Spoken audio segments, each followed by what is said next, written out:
Grabe yung lindol, basag yung SM. Durog.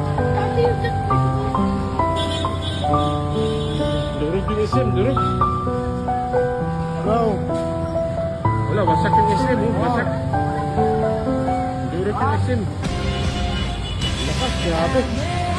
Ang mga magulang nyo, alam ko nag-aalala sila. Baka mangyari ang lindol na hindi nila kayo kasama. Kasi wala sila sa tabi nyo para kayo protektahan, alalayan kung ano ang gawin nyo.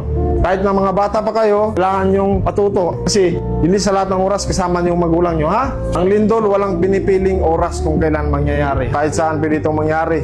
Sinabi ni teacher na may lindol. Ang unang-unang gagawin nyo, diretso agad sa ilalim ng upuan. Huwag na magtanong, ma'am, bakit ma'am? Protektahan nyo ang ulo nyo at ang leeg nyo. Pag sinabi ni teacher, takbo sa labas, takbo agad, huwag naman namin tanong. Tumatakbo kayo nang tinatakpan nyo ang ulo nyo. Tumakbo sa open field, tignan ang paligid kung walang maaaring matumba. Kung wala, doon kayo, safe kayo doon.